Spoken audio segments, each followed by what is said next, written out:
Salt add చేయాలి, కారం add చేయాలి, అల్లం వెల్లుల్లి పేస్ట్, కొద్దిగా నూనె. ఇట్లా మ్యారినేట్ చేసుకోవాలి.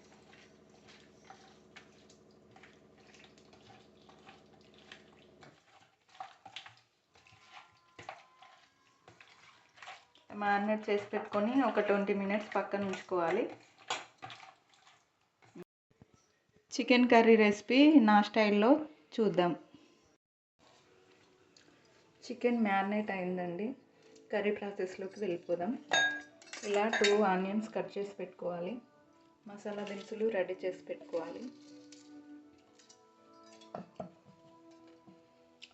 ఒక ఉల్లిపాయ, దాల్చిన చెక్క చిన్నది, 2 లవంగాలు, సాజీరా, 2 మిరియాలు వేసుకోవాలి. ఇప్పుడు దీన్ని గ్రైండ్ చేద్దాము. 2 టమాటాలని వాష్ చేసుకొని ఇలా 4 పచ్చలుగా కట్ చేసుకొని దీన్ని కూడా గ్రైండ్ చేసుకుందామండి. స్టవ్ ఆన్ చేసుకొని బాండి పెట్టుకోవాలండి. ఫ్లేమ్ మీడియంలో ఉంచుకోవాలి.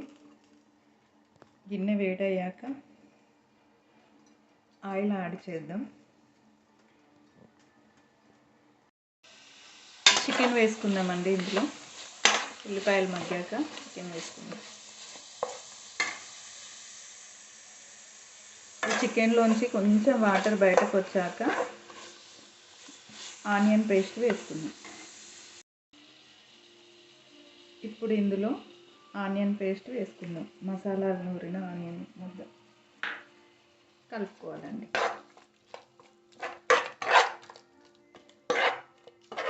ఒక్క చుక్క వాటర్ కూడా అవసరం లేదండి ఈ కర్రీకి. ఈ ఆనియన్లోని వాటరు, చికెన్లోని వాటరు, టమాటాల్లోని గ్రేవీ సరిపోతుందండి.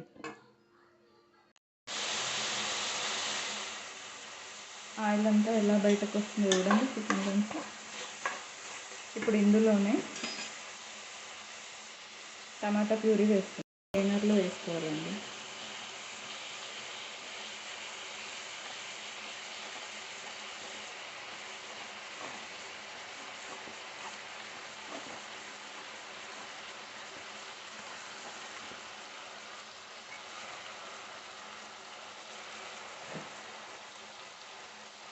ప్యూరీ వేసుకున్నాం కదండి, ఇలా కలుపుకోవాలి.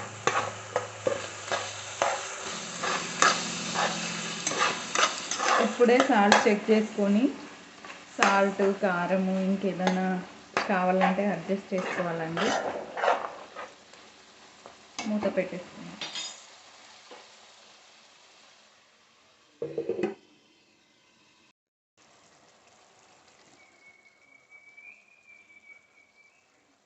కర్రీ చూడండి ఎంత బాగా వచ్చేసిందో వాటర్.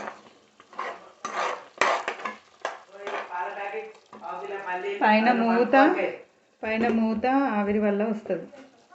కొత్తిమీర వాష్ చేయరా? కొద్దిగా కొత్తిమీర యాడ్ చేయాలి.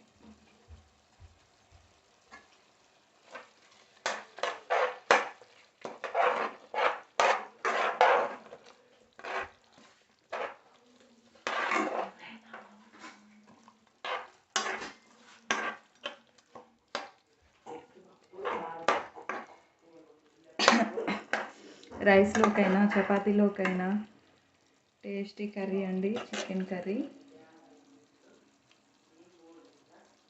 ఈ మెథడ్లో చేసుకుంటే ఆయిల్ కూడా ఎక్కువగా యూజ్ చేయమండి. బాగుంటుంది, హెల్త్కి కూడా చాలా మంచిది. ఎప్పుడైనా తింటే ఇలానే చేసుకొని తినాలండి. ఆయిల్ చేతికి ఉంటే ఇలాగా. నా కర్రీ నచ్చిందా అండి? కర్రీ నచ్చితే లైక్, షేర్, సబ్స్క్రైబ్ చేయండి ఛానల్ని. చాలా టేస్టీగా ఉంటుందండి. ఒక్కసారి ట్రై చేయండి ఈ మెథడ్లో. కామెంట్ చేయండి నాకు కర్రీ ఎలా వచ్చిందో. డన్ అండి, అయిపోయింది. జ్యూసీగా టేస్టీగా కర్రీ రెడీ అండి. చికెన్ కర్రీ చాలా బాగుంటుంది, ట్రై చేయండి. Please subscribe our channel Crazy Samhita 89.